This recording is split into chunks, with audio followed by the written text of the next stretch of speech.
drawn to the party by their lust for power. I don't know quite how to put it any simpler. They're not thinking that if they stick with it, the day will come when they too will be in a hotel lobby wondering what you do with an envelope full of cash. No.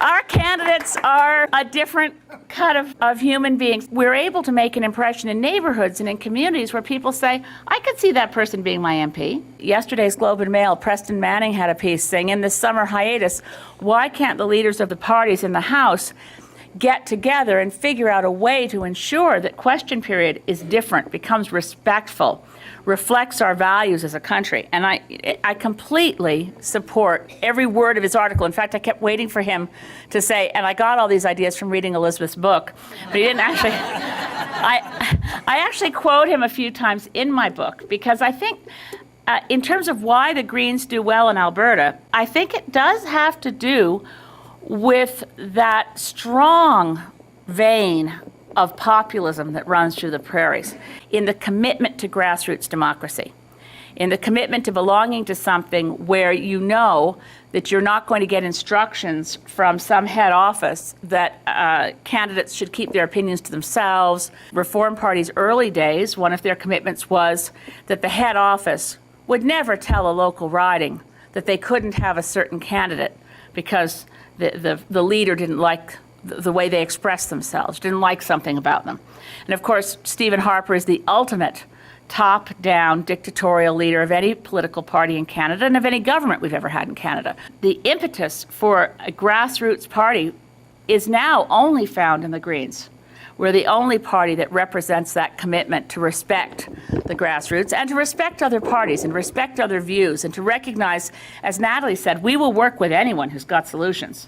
We want to work together to get to the solutions we need in this country. Those are some of the things that I think are why we're doing well in Alberta. Talking to Adrian and Natalie and Brendan, thinking what kind of topics might be of most interest, what came up is to share with you a slice of what our view is as Greens on the current economic situation and how our green values would affect and actually be more effective in resuscitating the economy in a way that was also healthy for the survival of the planet as a whole. We are the only party in Canada that supports a measure for tax fairness that 80% of Canadians support. Now, we took our position on this issue before I knew that 80% of Canadians supported it, so it isn't a position we took out of expediency.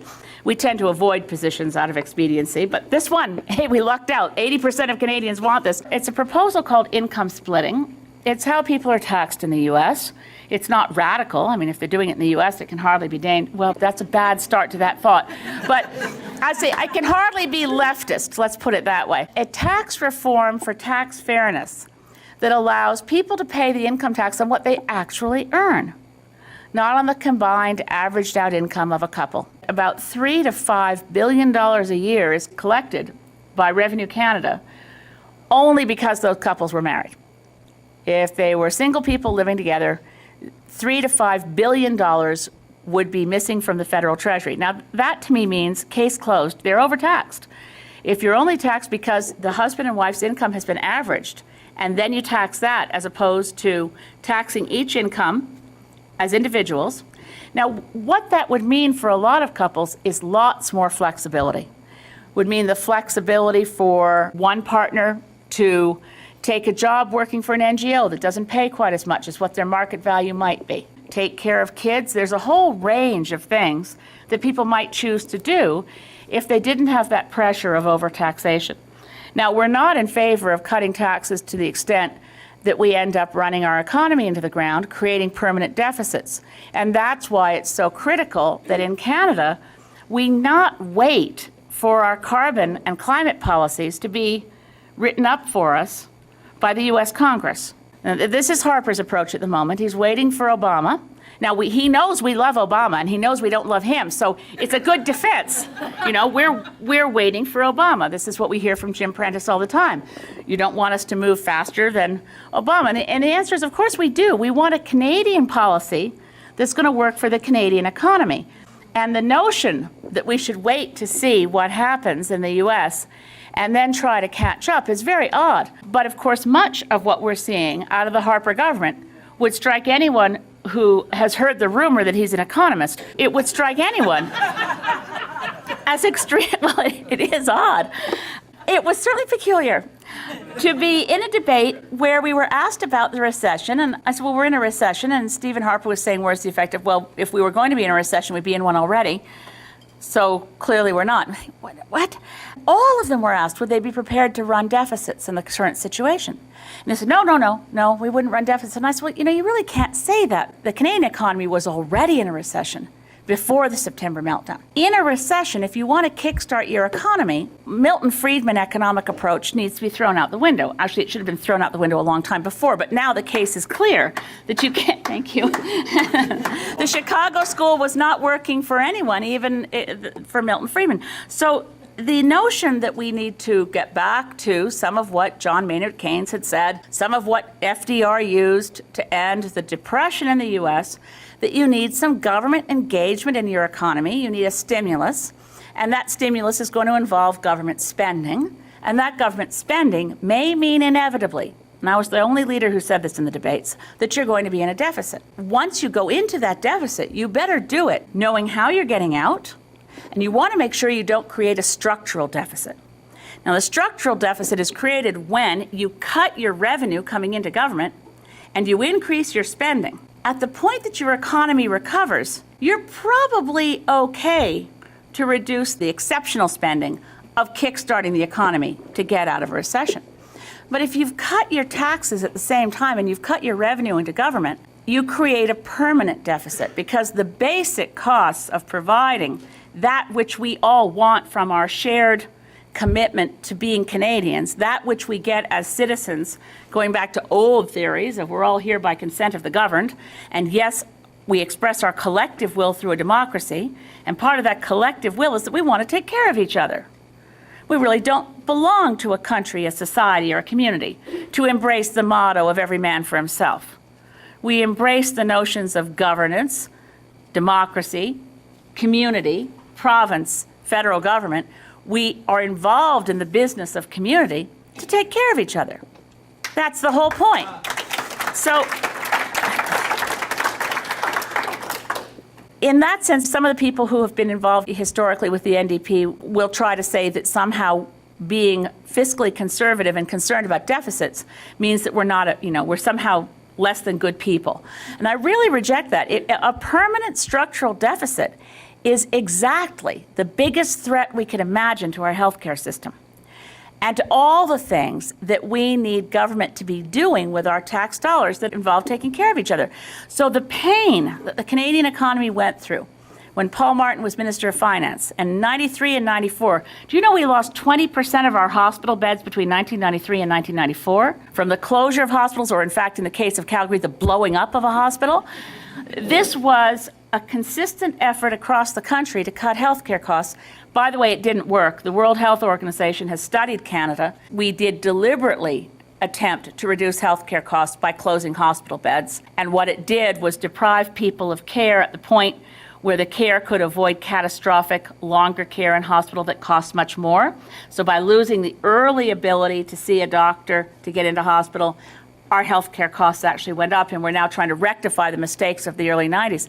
But so much was cut 93, 94. That's when they converted student bursaries to interest-bearing student loans. That's when we had cuts to Via Rail. That's when we had cuts to CBC. Deficit cutting hurts. It cuts into programs we all care about.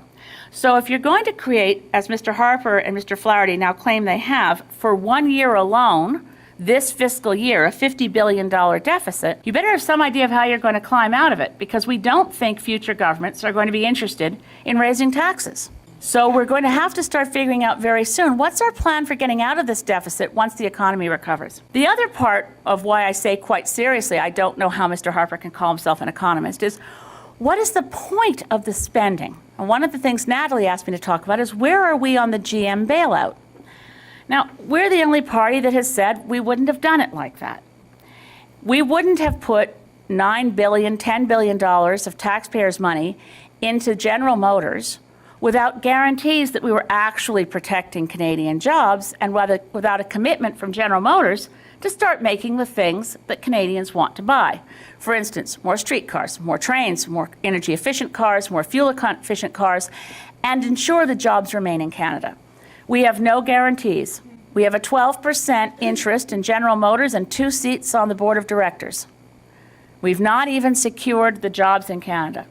So when you read the 2009 budget of Mr. Flaherty under Mr. Harper's government, the total of all the spending that was undertaken, they talk about it being about jobs. But when you read the budget enough to get to the target figure for how many jobs are going to be created, it's an astonishingly low number. By 2010, the spending they've called for will create 179,000 jobs. 179,000. Now, that's a fragment of the jobs we had already lost before the September collapse and before the credit crunch in the U.S. So let me just back up on that, because this all relates to the Alberta economy. And something we need to talk about is how we rebalance the Alberta economy, because it's critical to also rebalance and diversify the Canadian economy to get out of the mess we're in. So if I can take us back to before the September credit crisis in the U.S., we had already lost more than 300,000 jobs in manufacturing.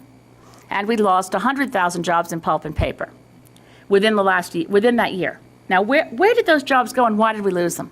The answer to this is found in a very detailed economic analysis that comes from not a fringy source, the Organization for Economic Cooperation and Development, that reports on the economies of essentially the industrialized nations, the rich club of countries of the world.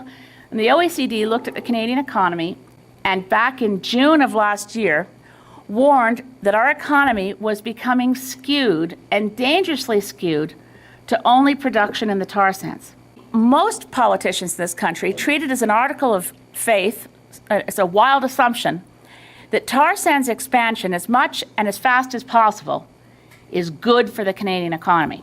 And what I want to say is the expansion of the tar sands as fast as possible is very dangerous for the Canadian economy, leaving aside anything to do with environmental impacts. And that's because the more barrels of oil we export, the more it affects our dollar value. And the Canadian dollar at par with the US dollar is why 300,000 jobs were lost in manufacturing, 100,000 jobs were lost in pulp and paper. It's not to say shut down the tar sands, although some might advocate that. What we're saying is maintain where we are now, which is 1.2 million barrels of oil a day. That's a lot, especially considering that in 1994, it wasn't even 500,000 barrels of oil a day. So it's more than doubled in approximately a decade. So you say, okay, we'll keep that where it is. And if we keep that where it is, we can maintain some of the other jobs that are in manufacturing, export-dependent jobs in tourism, the jobs that we need in pulp and paper. And those jobs, I mean, to have lost 400,000 jobs before the credit crunch, and now we've seen the shedding of more and more jobs in response to this recession, and the government's plan of action only creates 179,000 new jobs by next year. And it's a $50 billion deficit already. So you could ask yourself, well, where are we spending the money that we could possibly have spent it so foolishly that we're not creating jobs at all? Really, essentially, we're not creating jobs out of that money. And it's the way Harper has structured it. A tremendous amount of money has gone to backstopping the banks, so that every home mortgage taken out since 2002 is now backstopped by the federal government. We don't talk about that nearly as much as we talk about the GM bailout, but it's a much bigger number. We also have seen a lot of money put into things that are not economic stimulus. So cutting income taxes, for instance, is a big part of why we're going to run a big deficit this year. But cutting income taxes the way they've cut them does not stimulate the economy. And it's logical. If any of us feeling uncertain in this economy find ourselves less taxed and with a bit more money, we're not likely to run out and spend it. We're likely to say, boy, I really wish I'd watched those credit cards as they piled up when I thought money was good and my job was secure. So you pay down your debt or you save. Neither of those things stimulate the economy.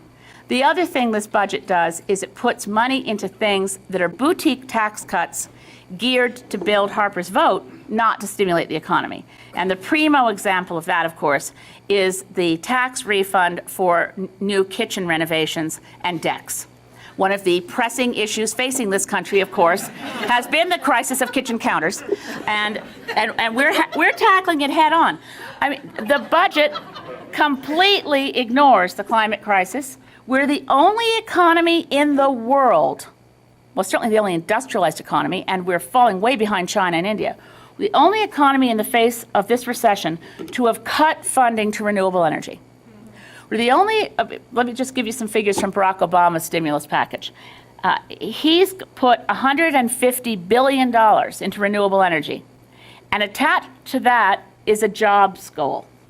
The jobs goal with $150 billion to renewables is to create 1.5 million new jobs in the US. That's just from renewables. He's also putting $13 billion into rail, and particularly high-speed rail, which they'll probably buy from Bombardier, which is a Canadian company, unknown in Canada, except, for private jets. It is Bombardier's high-speed rail division doesn't even maintain a North American sales office. Here's a company that Canadians over and over again have supported with tax dollars. It's based in Quebec, but the streetcars that Bombardier may start making, this is very exciting. Bombardier will be making a new streetcar for Toronto. The jobs created by that will be in Thunder Bay, in Manitoba, and in Quebec. And that's one project that the Harper government has decided doesn't qualify for infrastructure funding. So that one is, City of Toronto's having to go it alone on that, with the province of Ontario paying 1/3. So I could go on, as you can tell, about what's wrong with the stimulus package that we have in Canada. But let's just contrast. I mentioned Barack Obama.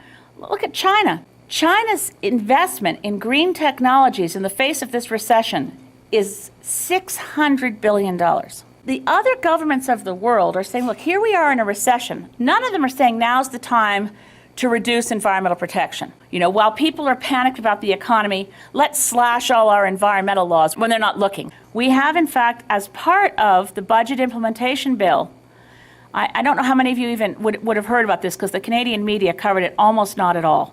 And it was the progressive conservative senators left in the Senate who tried to stop this. The handful of them that still call themselves progressive conservatives, Lowell Murray, Norm Atkins, and others, tried to stop the budget implementation bill from going in with the following little bits of ideological ingredients that have nothing to do with stimulating the economy. One was the removal of pay equity for women in the federal civil service. The other was lifting the level of required scrutiny for a foreign takeover of a Canadian company to $2 billion.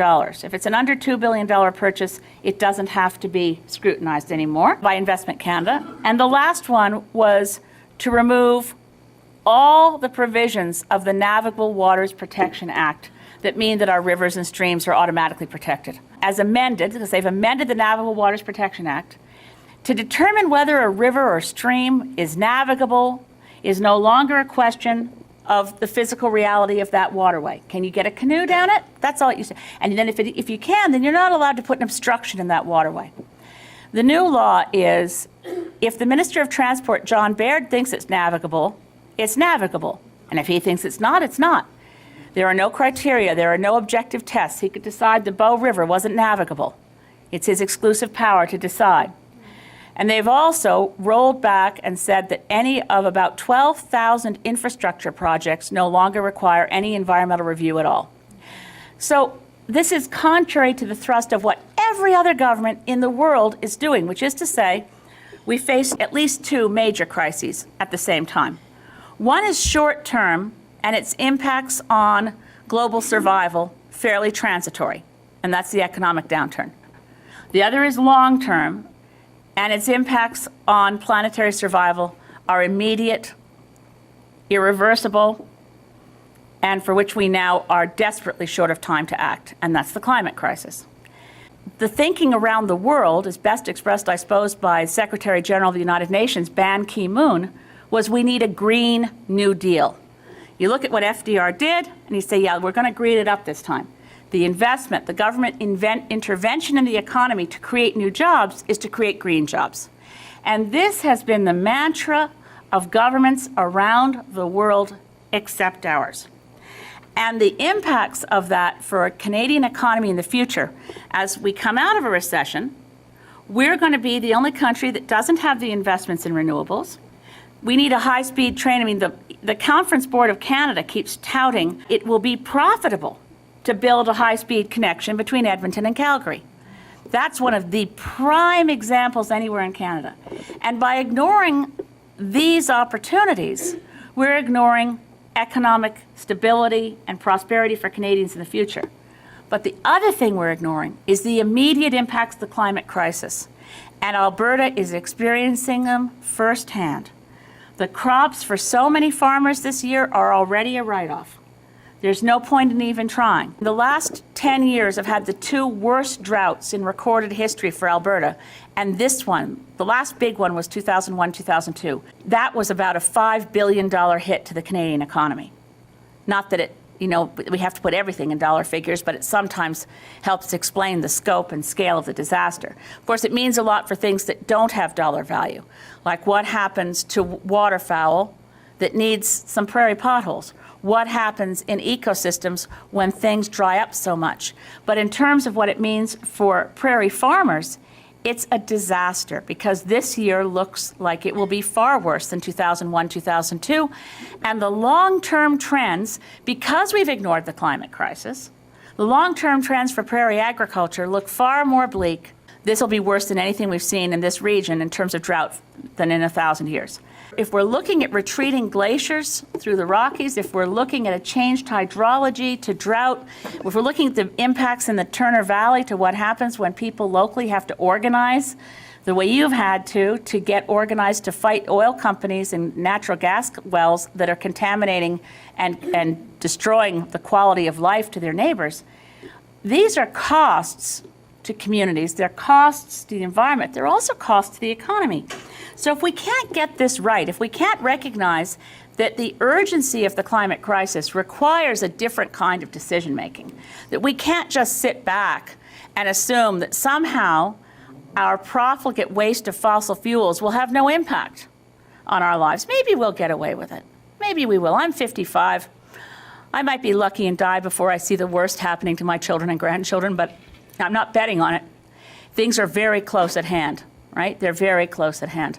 The youth activists on the climate front, I have friends who are scientists who were just at the negotiations in Bonn. We're leading up to a big negotiation in Copenhagen in December. But the negotiators in Bonn were looking at the target of 2050. That's always the target in the negotiations.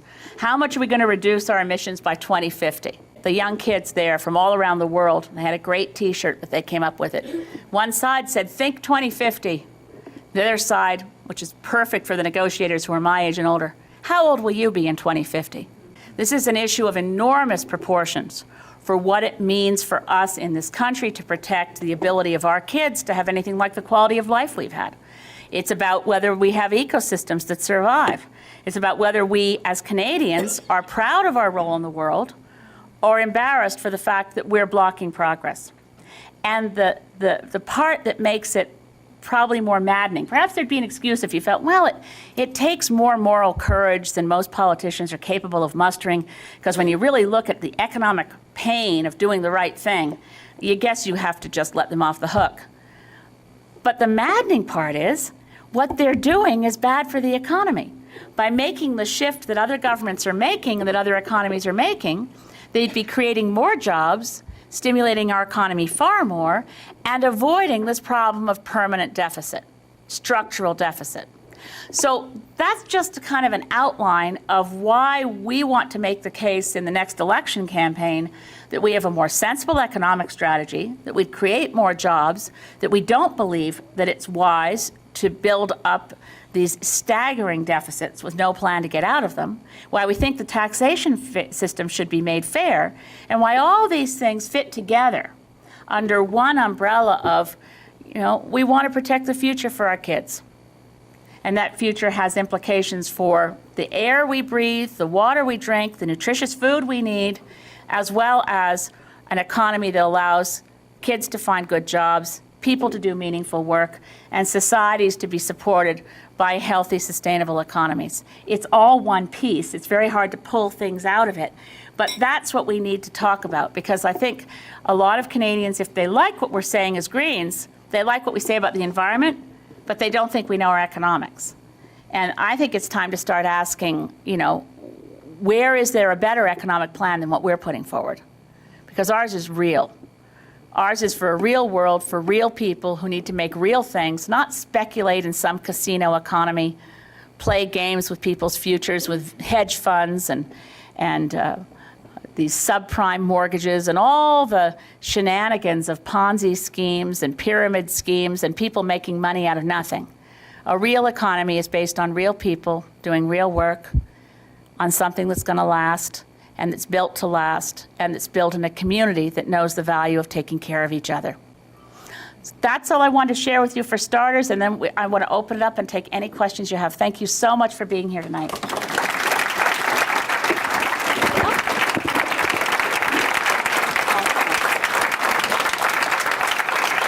Adrian's volunteered to help me out with watching for hands. How long? Can we take like 10, 15 minutes for questions? Is that going to work? Absolutely. Okay, good. The NDP and whether we could work with them in like an organized manner. Whatever way we can work with people is what we want to do. The reality of the situation is probably best expressed by the fact that Jack Layton said that if I was included in the debates, he wouldn't show up. We're also appealing, as I mentioned before, to a lot of former progressive conservatives, reformers. We're really not a party that's bound by the ideological barriers, but in the House of Commons, I meet regularly with MPs on all sides of the House and try to push them to support statements in the House, bills that are being put forward by private members to keep some issues on the agenda. And we'll congratulate private members from the Conservative Party when they put forward a good bill. We'll try to work to support them. So in that way, we're trying to build bridges. I work really well with a lot of members of the NDP caucus, and I work really well with a lot of Liberal members and Bloc and Conservatives. But it's at the individual level. If I were inventing democracy from scratch, I would not have invented political parties. The partisanship that we all feel, and that political parties have this culture of, it's a team mentality, right? So if you're on the orange team, you are required to hate the red team, and you really hate the green team. I mean, this is not healthy. This is not what democracy is supposed to look like. So we want to be there to set a different tone, and I hope that when I'm elected to the House, this will be clearer. If more of the MPs who were elected stood on their own 2 feet and didn't get pushed around by their party hierarchy, we'd have a much better democracy functioning. One good question for an all-candidates meeting for people going to them would be to ask every candidate, who do you think your boss is?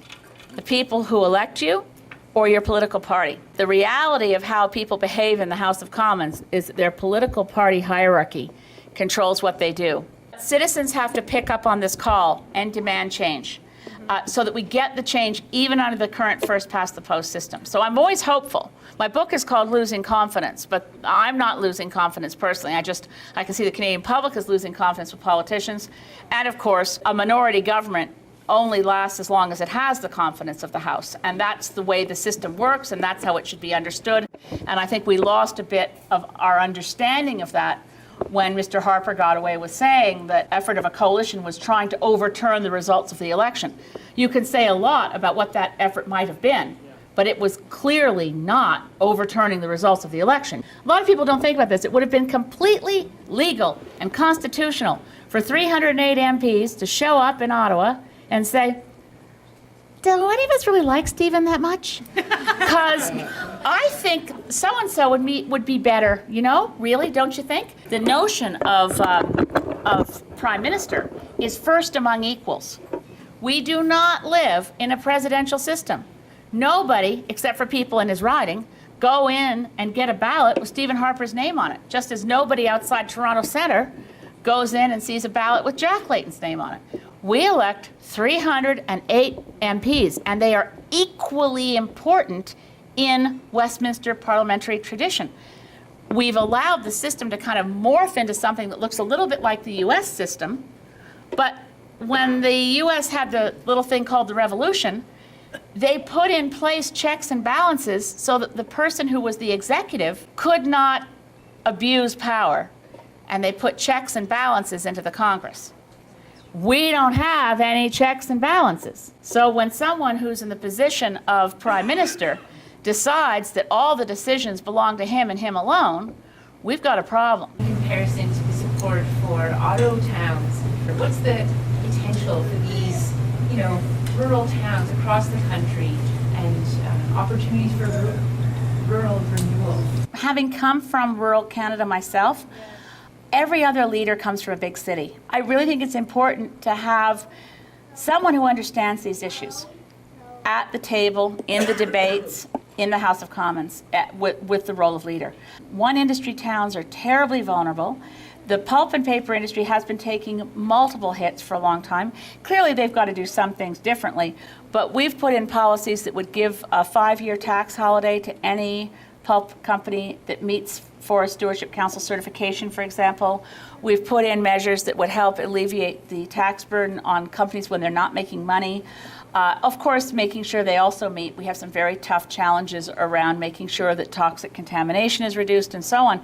I think it means something pretty significant that the CEO of the Forest Products Association of Canada actually came to our biannual general meeting policy convention in February and was one of the keynote speakers and said that he felt the Green Party really understood the issues that he was dealing with day to day. If you can find that on our website, there's a little YouTube of the CEO of the Forest Products Association talking about how he appreciates the green perspective around protecting these jobs, but not in the way of just bailouts, but of also that shift economically. The writing's on the wall for the pulp industry. Non-value added, just raw pulp exports don't make a lot of sense. We've got to do a lot more with all of our resource-based industries to make sure that, for instance, the great example is here in this province of Alpac is the biggest pulp mill in the world, but it's not a pulp and paper mill because it only makes pulp. And the pulp is sent to Japan for the fine processing into magazine quality paper, which makes a lot more money. All of that work is done offshore because the Mitsubishi Honshu paper conglomerate that became Alpac didn't put in a paper line, it's just pulp. So we've got to think about long-term viability to reduce logging rates, protect the carbon sink, the reservoir that's in those forests. But this applies for a lot of different things. We're the only party right now calling for Department of Tourism. And people say, well, why would you care about Department of Tourism?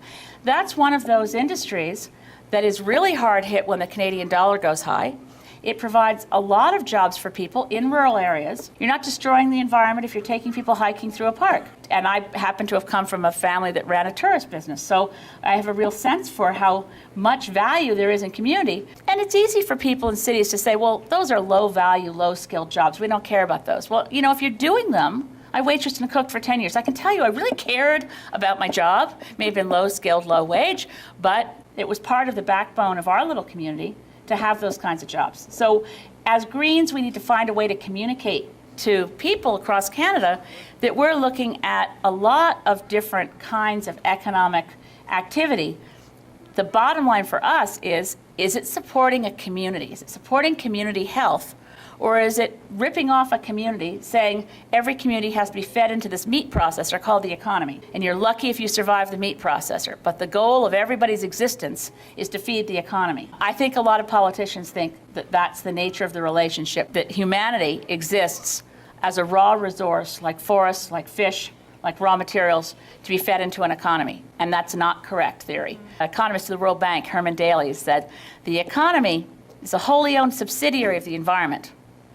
The economy also, in my view, exists to support human communities, human societies, healthy nations. We do not exist to support the economy. And that one shift would help explain why we need to protect those one industry towns, why jobs in tourism, why jobs in the fishery, why jobs in agriculture all make sense and need to be supported. Since 2005, the hemp production in Canada has plummeted. It started to grow in the 90s and then it hit 2005 and it plummeted. And the only reason why that has happened is because of the war on drugs. Why aren't we going after this stronger than we have before? I don't support monoculture, but at the same time, we have quite an obvious resource there. I've heard that it grows like a weed. So it's a rumor that's out there. Sorry, I'm sorry. She said I was funny, but that was a groaner.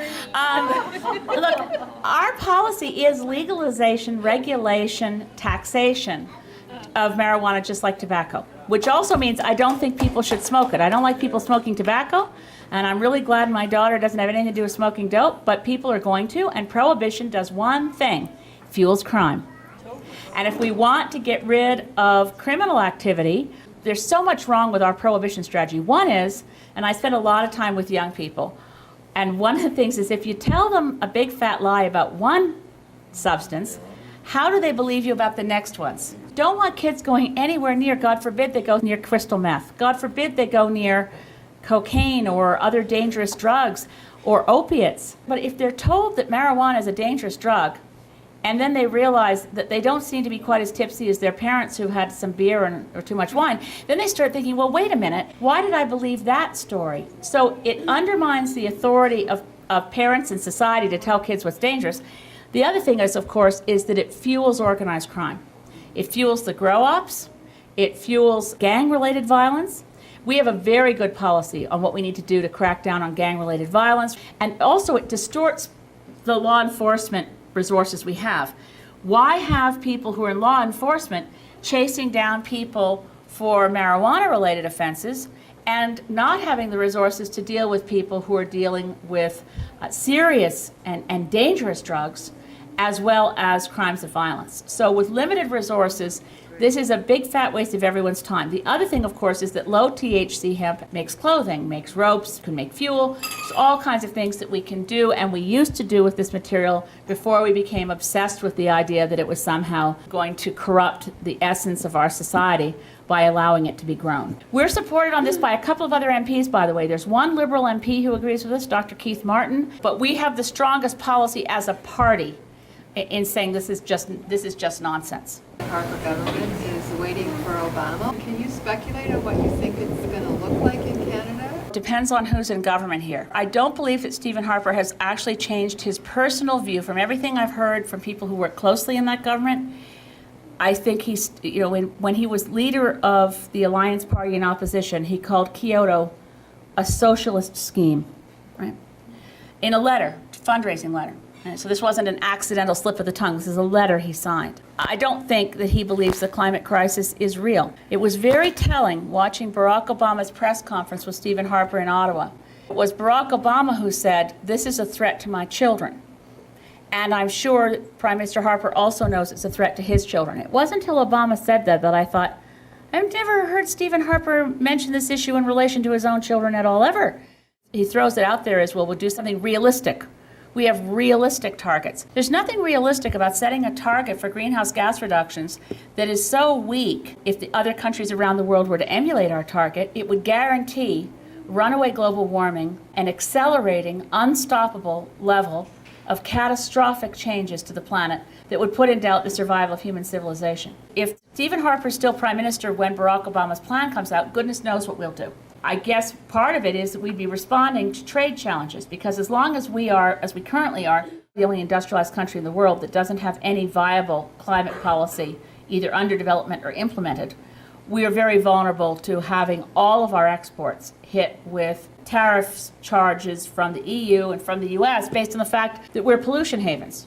If everyone else is putting a price on carbon and appropriately producing goods to reduce greenhouse gases, and we don't, we will be hit with additional tariff barriers. That will be very unhelpful for our economy, but we'll have it coming because all the warning signs are there. We signed Kyoto, we ratified Kyoto. We're the only country, 165 countries ratified Kyoto. We're the only one that has said we will not even try to achieve the targets. So we've put ourselves in the position of global pariah. Now, if we're smart, we say, look, this is our Made in Canada strategy. We're developing it now so that we know we can protect our jobs, protect our industries. We want to put a price on carbon. We want it to be economy-wide. We want it to be transparent, and we want it to be implemented without scope for fraud and for some of the games that have been played in cap-and-trade systems. We have some cap-and-trade in our policy, but it's only related to, for instance, coal-fired electricity plants can cap-and-trade among each other pretty clearly because they're trading apples and apples. The only economy-wide system that's really efficient and makes sense, and on this statement I'm backed up by people like Don Drummond, who's now senior economist at TD Bank, but used to be the Deputy Minister for Finance, as well as Jack Mintz, who's at University of Calgary here, saying if we're going to have our own Made in Canada system, we need a carbon tax. And we bring it in a way that allows us to bring in those income splitting changes to the Canadian tax system that allows us to reduce income taxes without creating a structural deficit, and so on. So what it would look like in the current scenario of the status quo, I don't know. I don't know that we could catch up with other nations, and I think our economy would suffer. What it would look like if we get out in front of it, develop our own policies, and say as Canadians we can come up with a better scheme than what the US is going to do, and then we'll be able to beat them globally with more renewables, more new technology, more R&D. That could be a very different picture and much more positive for us in terms of both the economy and, of course, in terms of the climate crisis, which dwarfs the economic crisis to such a large degree that if we don't deal with the climate crisis, the recession that we're now experiencing will seem something like a Sunday school picnic by comparison to what we'll experience if we don't act on climate. You were my honest year in Ottawa, and I'd like to know what you feel. I mean, we've only had two parties in since the beginning of Canada, and they've been ping and pong, and we've been playing ping pong all the way since. You know, Stephen Harper isn't great, and what do you think of Michael Ignatieff? Well, see, again, I hate this is nothing, but very, very hard for me is to be both a leader of a political party who doesn't believe that political parties are healthy for democracy, and I also don't like the cult of leadership. Okay. So I think there's a lot of very good Liberal MPs.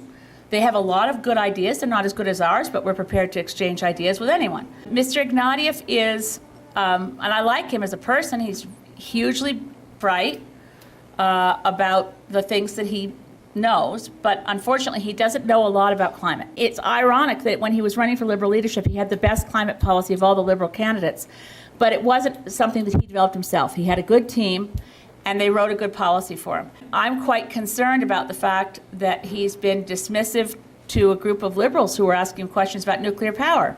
He said, we're going to need nuclear power.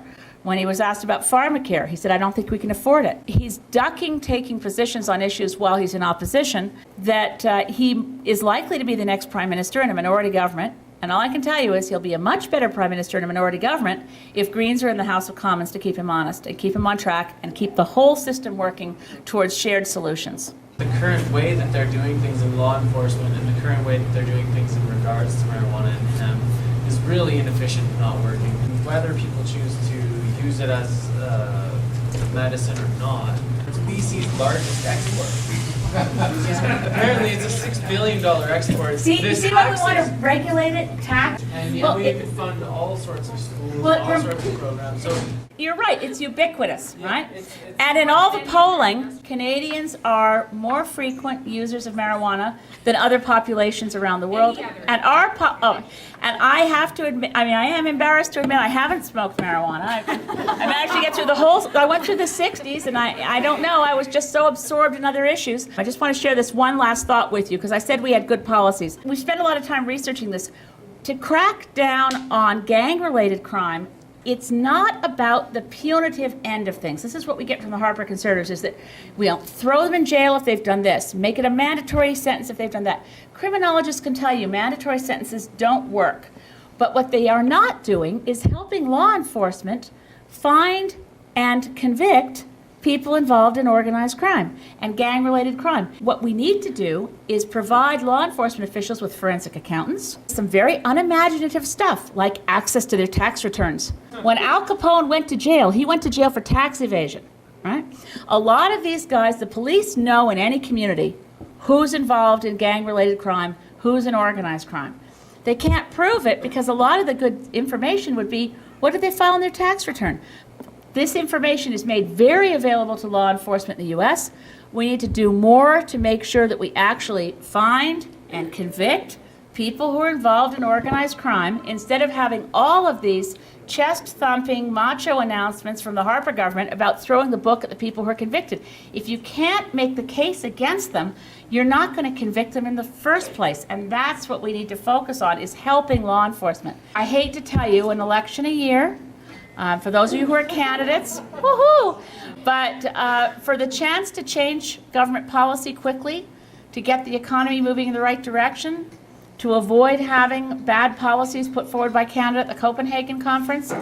Anyway, you can blame anyone you want for what's going to happen, because it's definitely the case that the Greens are unfortunately, we're the only party in the mix that doesn't get a chance to vote one way or the other on whether it's a good idea to have an election. But there's a confidence vote September 28th, And unless things change quite dramatically, where the NDP or the Bloc can find a way to support the Harper government, the government will fall, we'll be in an election. So that's why it makes all the more sense to have these wonderful gatherings, and this fantastic, really well-attended fundraiser here in Calgary is inspiring to me. I just can't thank you enough. And when Alberta goes green, and I mean politically, we are going to see the rest of Canada follow, because you have provided the highest popular vote across the country in 2 elections, and I'm very encouraged to be here tonight, see all of you out on a beautiful summer night to help us fundraise to be ready for the election. It's like the rearview mirror sign, it's closer than it appears. Thank you very much.